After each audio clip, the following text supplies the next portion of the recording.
Bonjour à tous, Bonjour. j'espère que vous allez bien. Alors, sujet de la vidéo d'aujourd'hui, les rapports sexuels avant le mariage. Alors ça revient beaucoup dans les messages qu'on reçoit, les rapports sexuels avant le mariage. La sœur qui dit que ouais, on est chrétien, mais le gars est comme, non, je veux avoir des rapports sexuels avec toi avant le mariage. Donc là, comment est-ce que la sœur fait? Comment est-ce que tu gères ça? Et là, on veut en parler maintenant.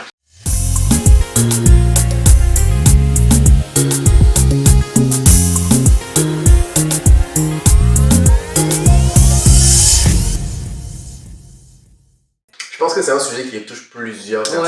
C'est pas juste les sœurs, c'est aussi les frères. Les frères, hein, tu vois. Donc peut-être la sœur aime ça aussi en tant que telle.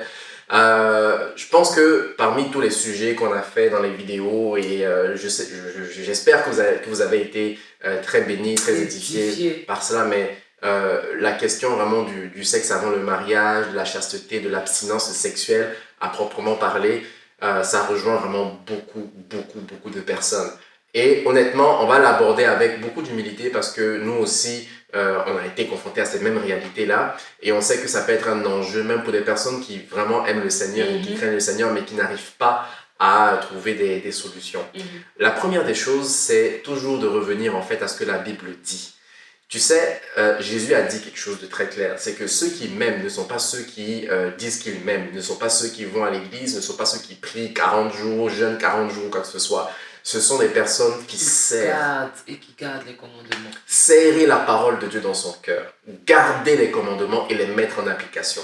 Ça évite la discrimination religieuse ou bien de dire que Dieu préfère un certain type de personne ou pas, parce que nous sommes confrontés à tout le monde. Nous sommes confrontés vraiment aux mêmes réalités. Yes. Au sujet de l'abstinence sexuelle, ça demande d'aimer d'abord Dieu.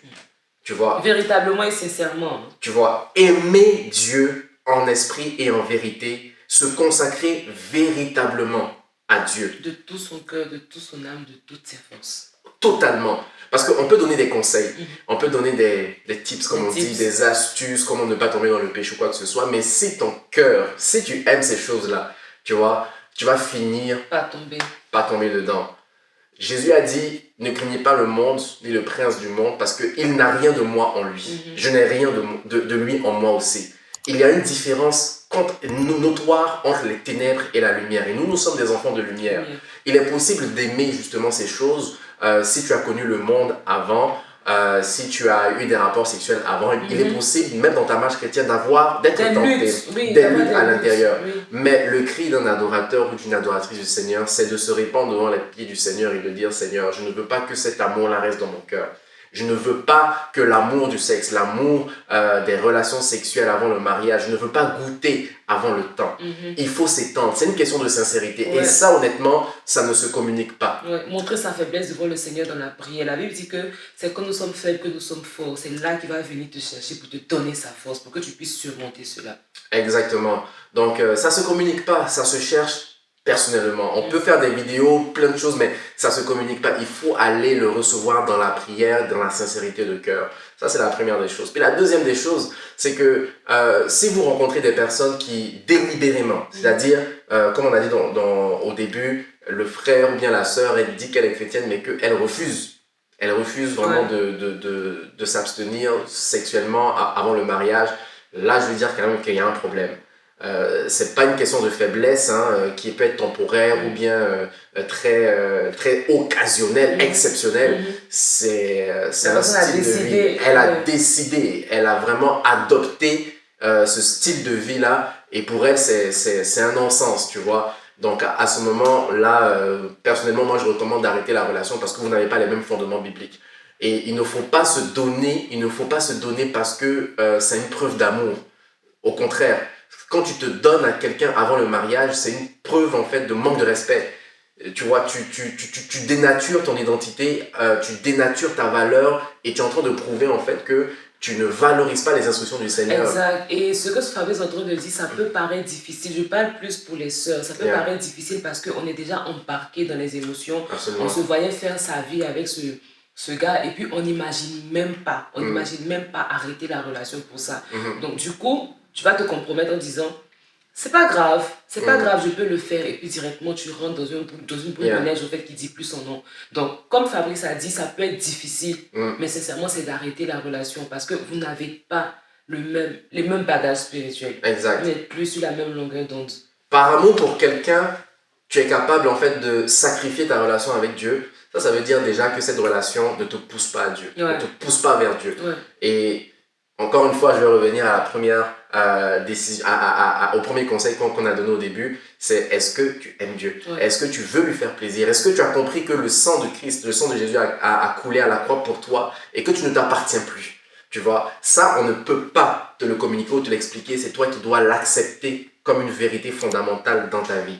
Donc, au niveau des relations sexuelles, c'est vraiment possible de vivre dans l'abstinence. Nous, par la grâce de Dieu, on n'a pas eu de rapport sexuel. Et je vous le dis avec humilité, on a été vraiment tentés. Il y a eu, même dans mon monde, moi aussi, dans mon passé, j'ai connu des rapports sexuels avant mon mariage. Mais ma conversion a été tellement...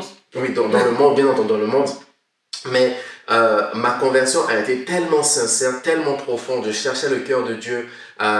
Et j'ai compris par les conseils aussi de nos responsables, des pasteurs, qu'il ne suffit pas simplement de prier ou d'aimer Dieu en tant que tel, parce qu'on sera tenté. Il faut veiller. La Bible dit veiller et prier afin de ne pas tomber en tentation. Donc là, maintenant, on rentre dans le pratico-pratique. Comment faire? Bon, là, maintenant, nous sommes chrétiens, et puis, bon, on est quand même tenté. On ne veut pas avoir des rapports sexuels, mais on est quand même tenté. Qu'est-ce qu'il faut faire? Il faut mettre des limites. On ne se voit plus après 18h. Non, mais il faut vraiment mettre des limites. Je pense qu'il y a des choses qu'il ne faut pas faire. Les invitations à partir de 21h, 22h, 23h à la maison, c'est sûr que ce n'est pas salutaire. À un moment donné, on sait où ça peut partir. Donc, il faut vraiment mettre des limites. Et puis, il faut fuir. Il faut fuir aussi. Ce qui est une occasion de chute pour toi, il faut détecter. Détecter d'abord ce qui est une occasion de chute, parce que ton occasion de chute peut ne pas être l'occasion de chute de l'autre, de quelqu'un ou de moi. Donc il faut déterminer qu'est-ce qui est une occasion de chute véritablement. Il faut être sincère, il faut vraiment être sincère. Dans ce domaine-là, c'est pas une question d'être fort, de penser que bon, je gère. Ah mon frère, tu gères ça. Chapeau. Bien encore.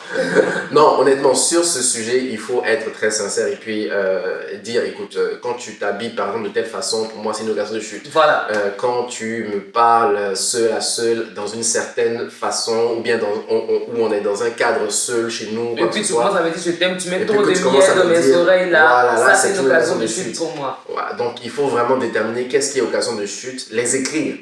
Écrivez-les, accordez-vous sur ça et puis fonctionnez avec ça, avec la prière et la vigilance. Vous allez réussir vraiment à honorer le Seigneur dans ce cas-là.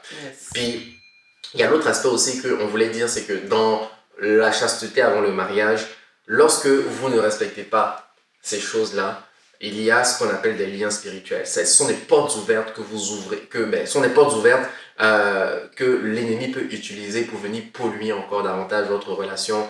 Souvent, j'ai entendu des histoires même des personnes qui n'ont pas pu se contenir, qui n'ont pas respecté cette ordonnance. Et là, ça a créé vraiment des blessures, de la méchanceté, de la colère, de la haine, des personnes qui s'aimaient au début. Et au final, ils ont commencé à avoir des rapports sexuels avant le mariage et ils se sont détestés. C'est devenu chien et chat. Il y a même des personnes aussi qui ont regretté amèrement parce que le premier cheminement, ça n'a pas marché. On arrête, on continue avec le deuxième, ça n'a pas marché. Le troisième, ça n'a pas marché. C'est que ça fait 3 personnes. Voilà. Je pensais que c'était les hommes de ma vie, je me suis donné. Et puis, c'est avec 3 personnes que j'ai eu des intimités. Ce sont des liens spirituels, des restaurations, des brisements. Bref, c'est du travail qui pouvait être évité. Un travail de restauration future qui aurait pu être évité. Et puis aussi, tu apprends à connaître mieux la personne lorsque tu n'as pas de relation sexuelle. Tu vois, les relations sexuelles, c'est un peu comme l'alcool, c'est-à-dire tu veux vider peut-être ton esprit ou bien tu veux camoufler des problèmes, tu veux camoufler des situations tendues. Quand il y a les rapports sexuels en général, c'est tellement intense en fait sur le moment que là on oublie tout. Mais c'est quand on se réveille que la vérité revient. Donc apprenez véritablement à vous connaître sans les rapports sexuels. Ça va vous permettre de mieux vous travailler, mieux vous comprendre, mieux communiquer aussi. Ça, c'est très important. Et dans le mariage, vous allez vraiment profiter comme le Seigneur l'a recommandé parce que c'est dans le mariage qu'on a des rapports sexuels selon le Seigneur. Yes. Voilà. Donc, si vous avez des questions, n'hésitez pas à nous écrire. On se fera un plaisir de vous.